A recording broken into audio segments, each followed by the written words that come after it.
কিন্তু আপনি ঘন্টার ঘন্টা যে ফ্রি ফায়ার খেলছেন, পাবজি খেলছেন, টাকা হলে তো হারাম, এতে সন্দেহের অবকাশই নেই। আপনি দীর্ঘ সময় ধরে খেলছেন, নামাজ কোথায় যাচ্ছে তার ঠাই ঠিকানা নাই। সিংহভাগই তো বেনামাজি, আর তারপরে যারা নামাজ পড়ে নামাজিরা আবার তখন ফজরের নামাজ যথা সময়ে আদায় করে না। ফজরের নামাজ আপনার মাইনাস। সুপ্রিয় ভাই এবং বোন, আপনার পাবজি এবং ফ্রি ফায়ার খেলতে গিয়ে, নেশাদার দ্রব্য সেবন করতে গিয়ে বাপ বিড়ি ধরাচ্ছে, ছেলেকে বলছে একটা বিড়ি ধরিয়ে লিয়াই তোর মায়ের কাছ থেকে, আর তারপরে বাপ বলছে ছেলেকে যে তামাক স্বাস্থ্যের জন্য ক্ষতিকর, তামাক সেবন করো না। ছেলেকে বলছে তামাক সেবন করো না। সুপ্রিয় ভাই এবং বোন, বলুন তো ওই ছেলেটা বাপের কথা শুনবে? বাপ যদি পরকিয়া করে আর মেয়েকে যদি বলে যে তুমি প্রেম করো না, তাহলে বলুন যে মেয়ে কি প্রেম করা ছাড়বে? নবী সাল্লাল্লাহু আলাইহি সাল্লাম সর্বকালের সর্বশ্রেষ্ঠ মহামনীষী, নবী সাল্লাল্লাহু আলাইহি সাল্লাম সর্বকালের সর্বশ্রেষ্ঠ মহামনীষী যতক্ষণ পর্যন্ত যে কাজটা বলছেন না করছেন, সাহাবায়ে কেরাম বাস্তবায়ন করছেন না। সুতরাং হুদাইবিয়ার সন্ধির পরে রাসূল সাল্লাল্লাহু আলাইহি সাল্লাম সাহাবাদের বললেন হুদাইবিয়ায় যে তোমরা তোমাদের কুরবানির পশু জবাই করে নাও, তারপরে মাথা নেড়া করে নাও। একজন সাহাবীও দাঁড়াচ্ছেন না। তিনবার এই কথাটি রাসূল সাল্লাল্লাহু আলাইহি সাল্লাম বলছেন। একজন সাহাবীও পশু জবাই করে মাথা নেড়া করছেন না। তিনি উম্মে সালমা রাদিয়াল্লাহু তাআলা আনহার তাঁবুতে প্রবেশ করলেন, বললেন এই ব্যাপার আমার কথা কেউ বাস্তবায়ন করে না, অথচ মুহাম্মদ সাল্লাল্লাহু আলাইহি সাল্লামকে সাহাবায়ে কিরাম রাদিয়াল্লাহু তাআলা আনহুম কতটা ভালোবাসেন জানেন? উরওয়া বিন মাসউদ রাদিয়াল্লাহু তাআলা আনহু পরবর্তীতে তিনি মুসলিম হয়েছিলেন। হুদাইবিয়ার সন্ধির প্রাককালে তার দেখা দৃশ্য বর্ণনা করেছেন যে নবী মুহাম্মদ সাল্লাল্লাহু আলাইহি সাল্লামের সাহাবায়ে কিরাম যতটা শ্রদ্ধা করেন, ভক্তি করেন, ভালোবাসেন, সম্মান দেন, পৃথিবীর রাজা বাদশারও এতটা সম্মান এবং ভক্তি কেউ করেন না যতটা মুহাম্মদ সাল্লাল্লাহু আলাইহি সাল্লামকে ভক্তি করেন। এমনকি উরওয়া বিন মাসউদ বলছেন মুহাম্মদ সাল্লাল্লাহু আলাইহি সাল্লাম যে থুতু নিক্ষেপ করতেন, তো সেই থুতুটা মাটিতে পড়তো না, মাটিতেই ফেলতেন। কফ কাশ মাটিতেই ফেলতেন। জি, আমাদের মতো বয়েমে না, মানে বিশেষ করে চেম্বারে অনেকেই যারা থাকে অফিস আদালতে একটা বয়েম রাখা হয়, কোটা রাখা হয়, তাতে আপনার কফটাকে ফেলা হয়। নবী সাল্লাল্লাহু আলাইহি সাল্লাম মাটিতেই থুতু ফেলতে যাচ্ছেন, মেঝেতেই কফ ফেলতে যাচ্ছেন, কিন্তু সেই থুতু আর মেঝে মাটিও স্পর্শ করে না।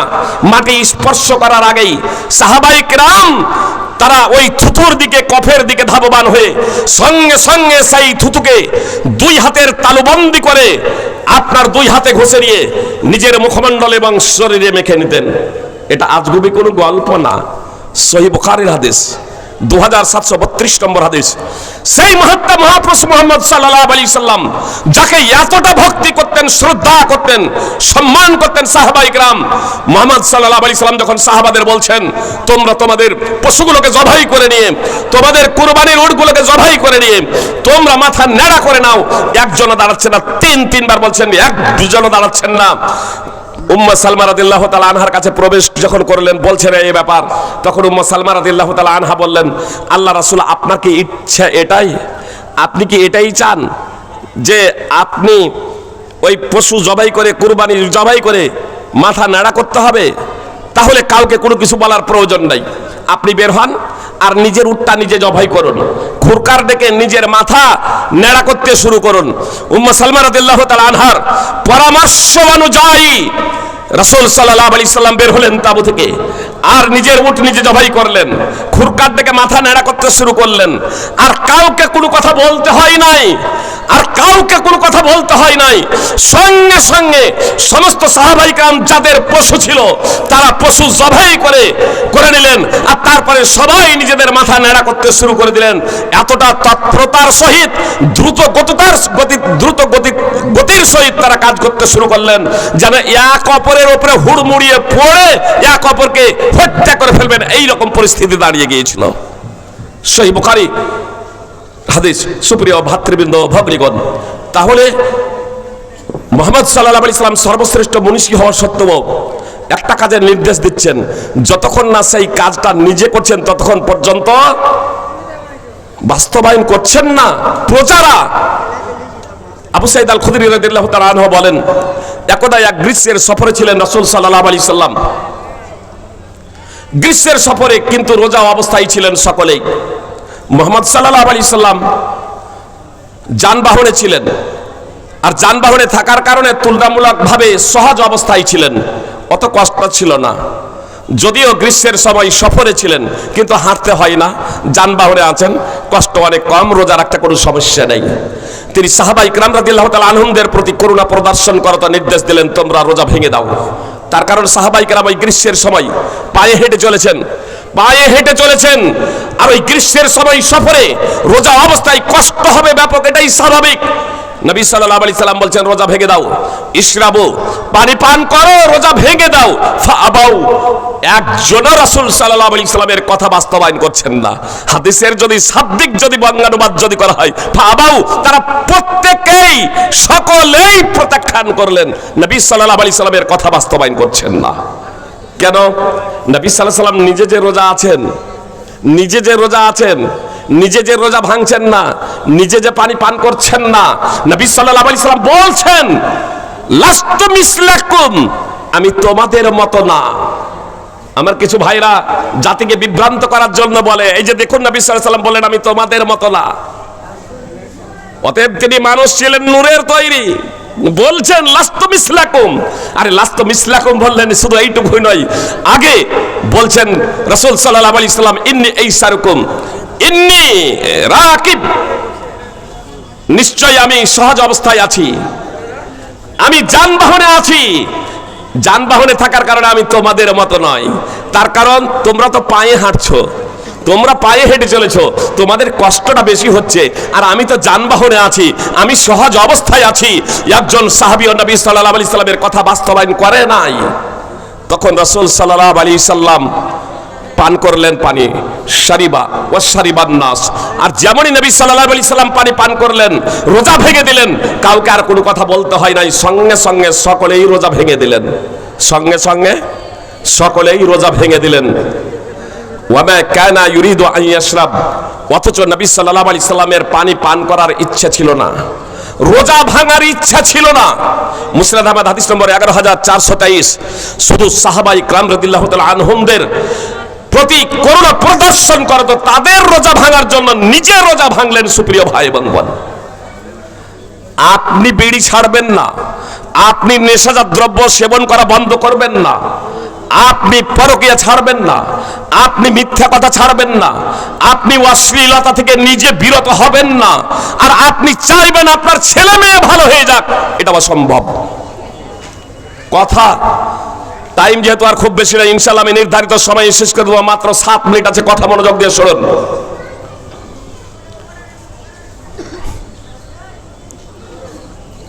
আজকে মাদ্রাসায় কারা পড়াশোনা করছে? মাদ্রাসায় কারা পড়াশোনা করছে বলেন? এখানে ছেলে কত জায়গায় মেয়ে, তাই না? পড়ছে কারা? বড় লোকেরা পড়ে, বড় লোকেরা মাদ্রাসায় পড়ে, বড় লোকের ছেলে মেয়েরা মাদ্রাসায় পড়ে। বড় লোকের ছেলে মেয়েরা মাদ্রাসায় পড়ে না কেন? বড় লোক মাদ্রাসার কমিটি আছে না নেই? কি বলছেন? মাদ্রাসার কমিটি কিন্তু বড় লোক আছে, মাদ্রাসার কমিটি কিন্তু বড় লোক আছে। মাদ্রাসার কমিটি বৃন্দ, কথা খুব মনোযোগ দিয়ে শুনুন। মাদ্রাসা খুলেছেন, মাদ্রাসার কমিটি হয়েছেন, জনগণ তো আপনাদের দিকে তাকিয়ে আছে। আপনি বলছেন ছেলেদেরকে ইসলামী শিক্ষা দিতে হবে, আপনি বলছেন, আর আপনি আপনার ছেলে মেয়েকে ইসলামী শিক্ষা দেবেন না। আপনি স্কুল কলেজে পড়াবেন, আপনি রামকৃষ্ণ মিশনে পড়াবেন, আপনি বিভিন্ন জায়গাতে পড়াবেন, আপনার ছেলে মেয়েকে আপনি নাস্তিক তৈরি করবেন। জনগণ এত বোকা যে আপনার এখানে পড়তে দেবে? আমি এটা মাদ্রাসাকে বলে বলছি না, আমি সার্বিকভাবে আমার মাদ্রাসার চিত্র ধরে ধরছি। জি, এটা আমি পশ্চিম বাংলার নিরিখে কথা বলছি, এটা আমি আমার ঝাড়খণ্ড বিহারের নিরিখে কথা বলছি। আপনি যদি উত্তরপ্রদেশ যান, মহারাষ্ট্র যান, দক্ষিণবঙ্গে যান, আপনি যদি সৌদি যদি যান, তাহলে বড় বড় যারা নেতৃবৃন্দ, কোটিপতি, শিল্পপতি, মাদ্রাসার যারা কমিটি, তারা নিজেরাও আগে নিজেদের ছেলে মেয়েদেরকে নিজেদের মাদ্রাসায় পড়তে দেন। আর আলহামদুলিল্লাহ এখানেও কিছু প্রতিষ্ঠাকারী মাদ্রাসা প্রতিষ্ঠাকারী আছেন, যারা আপনার শিক্ষা প্রতিষ্ঠানে নিজের ছেলে মেয়েদেরকে পড়তে দিচ্ছেন। আমি শুধু আপনাদের অবগতির জন্য বলছি, ফজিলাতুল শেখ মতিউর রহমান শীষ আল মাদানী হাফিজাহুল্লাহ আছেন বুড়িয়ান, আপনার ফাতেমা খাদিয়াতুল কুবরা এবং আলবানি ছেলে এবং মেয়েদের শিক্ষা প্রতিষ্ঠান করেছেন। আপনার ছেলে যদি একবারে সব থেকে ছোট, জি, ছেলেকেও পড়তে দিবেন মাদ্রাসায় ইনশাআল্লাহ, আর মেয়েদেরকেও তিনি তার মাদ্রাসায় পড়তে দিয়েছেন। বড়লোক এবং মধ্যবিত্ত পরিবারের ছেলে মেয়েদের প্রতিবন্ধক হয়ে আছে আজকে আমরা মাদ্রাসা কমিটি। তার কারণ তারা মনে মনে ভাবে যদি মাদ্রাসার শিক্ষাটা সকলের জন্যই সত্যিই কম্পালসারি হতো, তাহলে মাদ্রাসা কমিটি নিজের ছেলে মেয়েদেরকে নাস্তিকতা শিক্ষা দিতেন না, ধর্মের অন্তত মৌলিক জ্ঞান শিক্ষা দিতেন। এজন্য আপনাদের কাছে আমার বিনীত অনুরোধ, সুপ্রিয় ভাতৃবৃন্দ, ভগ্নীগণ, মাদ্রাসা কমিটি যারা আছেন তারা আসুন, সর্বপ্রথম আমরা নিজেদের ছেলে মেয়েদেরকে আগে মাদ্রাসায় পড়াই। আমি এ কথা বলছি না যে আপনি আপনার মাদ্রাসায় ছেলে মেয়েকে পড়িয়ে কোরআন এবং হাদিসের মহাপণ্ডিত করেন, এ কথা বলছি না। আপনি কোরআনের হাফেজ বানিয়ে দেন, আমি এ কথা বলছি না। আপনি হাদিসের মহাপণ্ডিত বানিয়ে দেন, আমি এ কথা বলছি না। অন্তত দ্বীনের মৌলিক যে জ্ঞান প্রত্যেক মুসলিম নরনারীর জন্য, প্রত্যেক ছেলে মেয়েদের জন্য দৈনন্দিন জীবনে যা অপরিহার্য কর্তব্য, তা অবশ্যই আমাকে আপনাকে শিক্ষা দিতে হবে। আর এর জন্য সর্বপ্রথম আমাদেরকে এগিয়ে আসতে হবে মাদ্রাসার কমিটি বৃন্দকে। প্রয়োজনে মাদ্রাসার আমাদের সিলেবাস পরিবর্তন করতে হবে, প্রয়োজনে আমাদের মাদ্রাসার সিলেবাস চেঞ্জ করতে হবে, কোরআন এবং সুন্নাহকে বজায় রেখে, যার মাধ্যম দিয়ে দ্বীন এবং দুনিয়া উভয় জায়গাতেই আমাদের সন্তান সন্ততি ভবিষ্যৎ প্রজন্ম সফল হবে। সুপ্রিয় ভাতৃবৃন্দ ও ভগ্নীগণ, আমি অগোছলভাবে আজকে কিছু কথা আপনাদের সম্মুখে পরিবেশন করলাম। আপনাদের কাছে আমার বিনীত অনুরোধ, আসুন আমরা প্রত্যেকেই সংস্কারমুখী হয়ে যাই, সংশোধন করতে শুরু করে দিই, নিজেরা নিজেদের সংশোধন করি। আল্লাহ তাআলা আমাদের প্রত্যেকে নিজেদের সংস্কার এবং সংশোধন করার তৌফিক দান করেন, আমিন। আমরা পিতামাতা যদি আইডিয়াল হয়ে যাই, আমরা গার্জেন অভিভাবক যদি আইডিয়াল হয়ে যাই, আমরা যদি শিক্ষক এবং ইমামগণ যদি আইডিয়াল এবং মডেল হয়ে যাই, জনগণ আমাদের জন্য আইডিয়াল এবং মডেল হবে। আবারও আমি বলছি, আমি এই বিকট মাদ্রাসার আজকের সবাই যারা উপস্থিত আছেন তাদের কাছে আমার বিনীত অনুরোধ, আর আশপাশে যাদের কাছে বার্তা যাচ্ছে তারাও কথা খুব মনোযোগ দিয়ে শুনুন, যে আপনারা সিদ্ধান্ত নেবেন, আপনারা কমিটি তৈরি করবেন জুয়া এবং মদ সমাজ থেকে উৎখাত করার জন্য। আপনার কোনো প্রকারের গেম খেলে, পাবজি হোক, ফ্রি ফায়ার হোক, আপনার অপচয় সময় নষ্ট না করে আপনার সমাজ গড়ুন, সমাজে শান্তি শৃঙ্খলা প্রতিষ্ঠার লক্ষ্য এবং উদ্দেশ্যে সংগ্রাম করুন। মুহাম্মদ সাল্লাল্লাহু আলাইহি সাল্লাম আমাদের জন্য হচ্ছেন আইডিয়াল এবং মডেল। মুহাম্মদ সাল্লাল্লাহু আলাইহি সাল্লাম নবী হওয়ার 20 বছর আগে শান্তি শৃঙ্খলা বজায় রাখার লক্ষ্য এবং উদ্দেশ্যে, শান্তি শৃঙ্খলা, ন্যায় এবং ইনসাফ প্রতিষ্ঠার লক্ষ্য এবং উদ্দেশ্যে হেল্পফুল ফদল তথা ন্যায় নিষ্ঠার প্রতিজ্ঞা বলে একটা সংগঠন প্রতিষ্ঠা করেছিলেন। সুপ্রিয় ভাই এবং বোন, মাত্র 20 বছর বয়সে মুহাম্মদ সাল্লাল্লাহু আলাইহি সাল্লাম আজীবন সংগ্রাম করে গিয়েছেন। আজকে আমরা অনেকেই যুবক প্ল্যাকার্ড নিয়ে আই লাভ মোহাম্মদ, প্ল্যাকার্ড যদি আই লাভ মোহাম্মদ না লিখি তাহলে কি মুহাম্মদ সাল্লাল্লাহু আলাইহি সাল্লামের প্রতি ভালোবাসা জন্মাবে না? একটা কথা এখানে আপনাদের বলতে হয়, সুপ্রিয় ভাই এবং বোন, আপনাকে কেন্দ্র করে আপনার এফআইআর হলো, ফোর্স পর্যন্ত নামতে বাধ্য করা হয়েছিল। আমাকেও ফোন করেছিলেন অনেকেই যে ফাইজি সাহেব মিছিল করব, মিটিং করব, আই লাভ মোহাম্মদ প্ল্যাকার্ডে লিখে। আপনাদের বলি, লক্ষ লক্ষ মুসলমান, ধর্মীয় পণ্ডিত থেকে নিয়ে নাস্তিক, হিন্দু, জৈন, খ্রিস্টান, বৌদ্ধ, ধর্মগুরু, সাধু, তারা প্ল্যাকার্ড লিখলেন আই লাভ মোহাম্মদ। কি যায় আসে তাতে? আবু তালেব তো মুহাম্মদ সাল্লাল্লাহু আলাইহি সাল্লামকে ভালোবাসতেন, আর ওই ভালোবাসতে গিয়ে নিজের জীবনের ঝুঁকি নিয়ে দীর্ঘ প্রায় 3 বছর আপনার মুশরিকদের বয়কটকে সহ্য করেছিলেন, কিন্তু মুহাম্মদ সাল্লাল্লাহু আলাইহি সাল্লামকে একাই ছেড়ে দেননি। তারপরেও এই আবু তালেবকে জাহান্নামে যেতে হবে। আরে মুহাম্মদ সাল্লাল্লাহু আলাইহি সাল্লামকে আমার আপনার নিজের জীবন থেকেও বেশি ভালোবাসতে হবে। একদা উমর বলছেন, আল্লাহ রাসূল আপনাকে সব থেকে বেশি ভালোবাসি, সন্তান সন্ততি স্বর্ণ মুদ্রা ধন সম্পদ যা কিছু আছে পিতা মাতা সব থেকে বেশি ভালোবাসি, তবে আমার এই জানটা থেকে না, আমার এই জীবন ছাড়া যা কিছু আছে সব থেকে বেশি ভালোবাসি। নবী সাল্লাল্লাহু আলাইহি সাল্লাম বললেন, উমর না, আল্লাহর কসম করে বলছি যতক্ষণ আমি তোমার নিজের জীবন থেকে অধিক প্রিয় হব ততক্ষণ পর্যন্ত তুমি প্রকৃত ঈমানদার হতে পারবে না, পূর্ণ মুসলমান হতে পারবে না। তখন উমর রাদিয়াল্লাহু তাআলা আনহু বললেন, আল্লাহ রাসূল আল্লাহর কসম করে বলছি এখন আপনি আমার নিজের জীবন থেকে অধিক প্রিয়। তখন রাসূল সাল্লাল্লাহু আলাইহি সাল্লাম বললেন, আল আন ইয়া উমর, হে উমর এতক্ষণে। সহিহ বুখারী হাদিস নম্বর 6632। তো আল্লাহর নবী সাল্লাল্লাহু আলাইহি সাল্লামকে আমাদেরকে নিজের জীবন থেকেও বেশি ভালোবাসতে হবে, কিন্তু আই লাভ মুহাম্মদ এটা লিখতে হবে এমন কোনো ব্যাপার নয়। স্বয়ং মুহাম্মদ সাল্লাল্লাহু আলাইহি সাল্লাম রাসূলুল্লাহ বাক্যটা কেটে দিয়েছিলেন। স্বয়ং মুহাম্মদ সাল্লাল্লাহু আলাইহি সাল্লাম হুদাইবিয়ার সন্ধির সময় যখন পত্র লেখা হচ্ছে, মুহাম্মদ সাল্লাল্লাহু আলাইহি সাল্লাম বলছেন লেখো বিসমিল্লাহির রহমানির রহিম।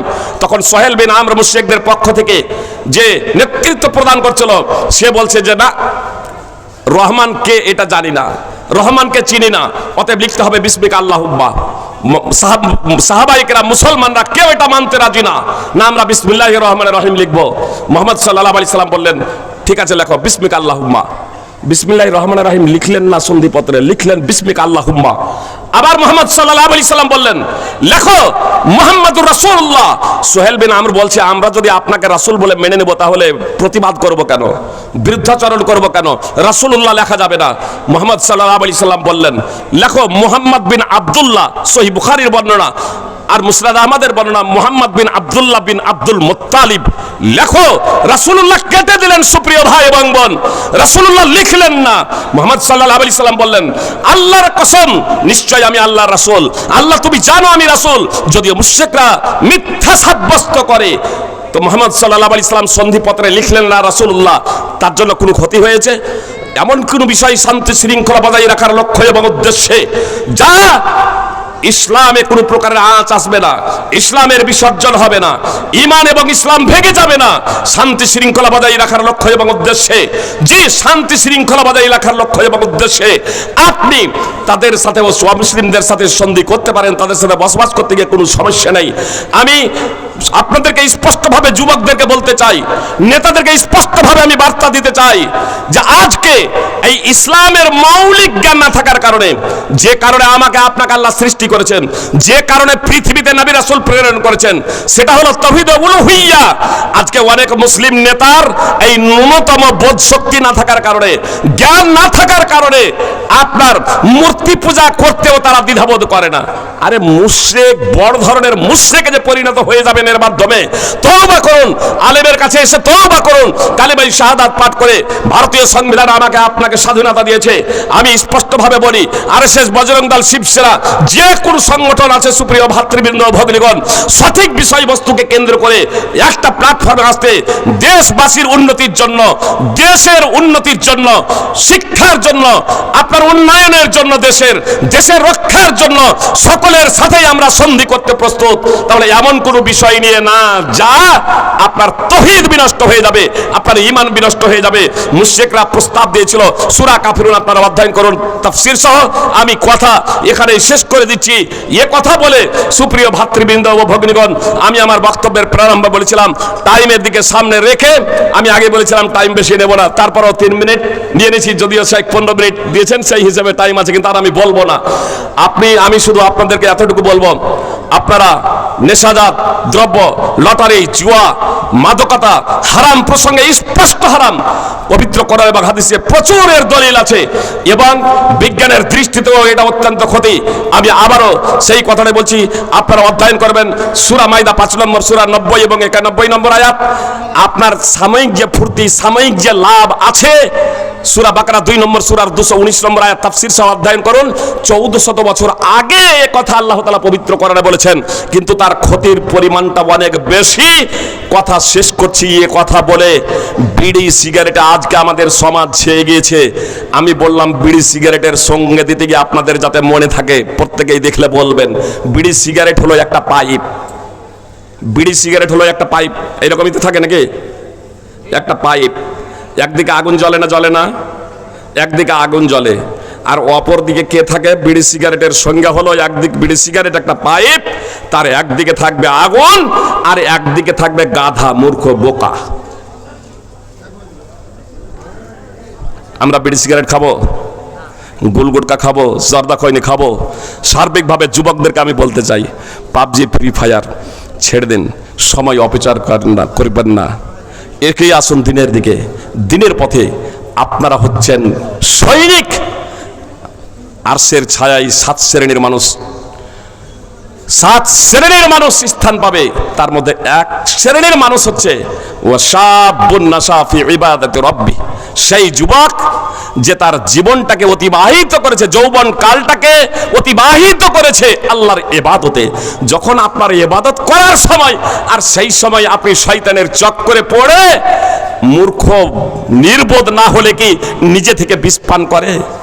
আল্লাহ বলছেন ওয়ালা তালকু বিআইদিকুম ইলা তাহলুকা, ওয়ালা তুলকু বিআইদিকুম ইলা তাহলুকা। সূরা বাকারা আয়াত। তোমরা নিজ হাতে নিজদের ধ্বংসের মুখে ঠেলে দিও না। ওয়ালা তাকতুলু আনফুসাকুম, সূরা নিসার আয়াত। তোমরা নিজেদেরকে হত্যা করো না, তোমরা নিজেরা নিজেদেরকে হত্যা করো না। আপনার নেশাজাত দ্রব্য এবং মাদক সেবনের মাধ্যমে আজকে আমরা নিজেরা নিজেদেরকে হত্যা করছি। যা বিশ্ব স্বাস্থ্য সংস্থা জানালো, আপনার মদ এবং তামাক জাতের মাধ্যমে প্রতি বছর 1 কোটি 16 লক্ষ মানুষ মারা যাচ্ছে। আর বিশ্ব স্বাস্থ্য সংস্থা জানাচ্ছে এই শতাব্দীর শেষ হতে হতে মানুষ এই তামাকজাত মাদকতার কারণে 100 কোটি ছাড়িয়ে যাবে, 100 কোটি ছাড়িয়ে যাবে। আল্লাহ তাআলা আমাদের প্রকৃত অর্থে ঈমানদার মুসলিম হওয়ার তৌফিক দান করেন, আমিন। আসসালামু আলাইকুম ওয়া রাহমাতুল্লাহি ওয়া বারাকাতুহু। আসসালামু আলাইকুম ওয়া রাহমাতুল্লাহি ওয়া বারাকাতুহু। জাযাকাল্লাহু খাইর। এতক্ষণ আমরা খুব গুরুত্বপূর্ণ আলোচনা শুনছিলাম। আল্লাহ যেন আমাদের প্রত্যেককেই যা শুনলাম তার প্রতি আমল করার তৌফিক দান করেন, বলেন আল্লাহুম্মা আমিন। এই যে বিড়ি, সিগারেট, গুটখা, তাম্বাকু, এই সমস্ত জিনিস যে হারাম, দলিল সহ জানতে পারলাম। একটা হাদিস আল্লাহ নবী সাল্লাল্লাহু আলাইহি সাল্লাম বলেছেন, আপনারা সবাই জানেন, যদি প্রশ্ন করা হয় ভাই কাঁচা পেঁয়াজ খাওয়াটা বৈধ না অবৈধ, কাঁচা রসুনটা খাওয়া বৈধ না অবৈধ, আপনি বলবেন বৈধ, এটা বৈধ, কিন্তু নামাজের সময় খাওয়া যাবে না। আপনি খেয়ে মসজিদে গেলেন, যদি আপনার মুখ থেকে দুর্গন্ধ হয়, নবী সাল্লাল্লাহু আলাইহি সাল্লাম বলেছেন ওকে বের করে দাও, মসজিদ থেকে বের করে দেওয়ার হুকুম হয়েছে। তাহলে একটা হালাল জিনিস খাওয়ার পরে যদি মুখে দুর্গন্ধ আসে, তাকে যদি মসজিদ থেকে বের করে দেওয়ার হুকুম হয়, তাহলে বলুন এই যে জর্দা থেকে নিয়ে, বিড়ি থেকে নিয়ে, সিগারেট থেকে নিয়ে, তাম্বাকু থেকে নিয়ে, খৈনি থেকে নিয়ে বিভিন্ন প্রকার জিনিস মানুষ বৈধ মনে করে খাচ্ছে, এগুলো সব কিছু বৈধ না, হারাম। এই সব জিনিস খেয়ে যে মসজিদে যাচ্ছে, মুখ দিয়ে দুর্গন্ধ বের হচ্ছে, পাশে দাঁড়িয়ে নামাজ পড়া যায় না, আপনার নামাজটা কি হবে? মুআজ্জামিন, তাই এই সব জিনিসকে আপনি পরিত্যাগ করুন, পরিত্যাগ করুন। আল্লাহ যেন আমাদের সবাইকে হিদায়াত দান করে, আমিন। নবীর সাথে যেটা মহাব্বত, আল্লাহর নবীর ইতাআতের মাধ্যমে, ইতাআতের মাধ্যমে নবী সাল্লাল্লাহু আলাইহি ওয়াসাল্লাম যা বলেছেন, যা আদেশ করেছেন, সেটাকে আমরা করব, নবীর সুন্নাত পালন করব, যার থেকে নিষেধ করেছেন তার থেকে বিরত থাকব। এটাই হচ্ছে নবীর সাথে আমাদের মহাব্বত। আল্লাহ যেন আমাদের প্রত্যেকে নবীর সাথে মহাব্বত করার তৌফিক দান করেন। এখন আপনাদের সামনে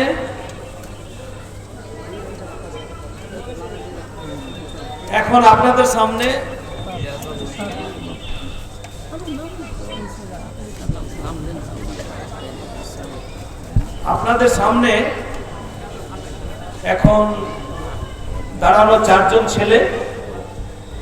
এই মাদ্রাসা থেকে সমস্ত কোরআন মুখস্থ করেছে। এই ছেলেদেরকে আজকে পাগড়ি দেওয়ানো হলো। আজকে এই ছেলেরা 5টা ছেলে, 4টা ছেলে, মোহাম্মদ কাইফ, মুর্শিদ, আব্দুল সুবহান, ইদ্রিস আলী, আমির হামজা, প্রত্যেকেই আপনারা এই ছেলেদের জন্য দোয়া করবেন। এই ছেলেরাকে যেন আল্লাহ তাআলা কোরআনের উপরে যেমন মুখস্থ করেছেন ওইরকমই আমল হিসাবে অটল থাকার তৌফিক দান করেন, এবং প্রত্যেকেরই মধ্যে একটা জজবা হওয়া উচিত, দরকার, যে আমরা সবাই নিজের নিজের সন্তানদের এরকম হাফেজ তৈরি করব। আল্লাহ যেন আমাদের প্রত্যেককে তৌফিক দান করেন, বলেন আল্লাহুম্মা আমিন। কোরআন শিক্ষা করা অপরিহার্য, কোরআন শিক্ষা করা অপরিহার্য। তাই প্রত্যেকেই আমরা ঘরে ঘরে কোরআন শিক্ষা দেব। আমরা প্রত্যেকটা ছেলেকে কোরআনের শিক্ষা দেব। কোরআন শিক্ষা দেওয়ার পরে আপনার সময় আছে, আপনি অন্য শিক্ষা দেন। আমি এই 4 জন ছেলে যে ফারেক হলেন, পাগড়ি দেওয়া হলো, ইনারাকে সামনে রেখে এবং গার্জিয়ানকে সামনে রেখে, কোরআনের গুরুত্বকে সামনে রেখে আমি ফাজিলাতুল শেখ রিজওয়ান সালাফি সাহেবকে অনুরোধ করব যে উনি 5 মিনিট আমাদের কিছুক্ষণ আলোচনা শোনাবেন।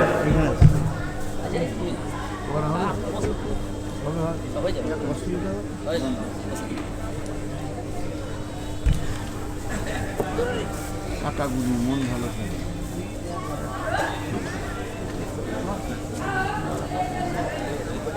السلام عليكم ورحمة الله وبركاته. وعليكم السلام ورحمة الله. الحمد لله رب العالمين والعاقبة للمتقين والصلاة والسلام على سيد المرسلين نبينا محمد وعلى آله وصحبه أجمعين. أما بعد، أعوذ بالله من الشيطان الرجيم. بسم الله الرحمن الرحيم. إنا نحن نزلنا الذكر وإنا له لحافظون. وقال النبي الكريم صلى الله عليه وسلم: إن أفضلكم من تعلم القرآن وعلمه. رواه البخاري.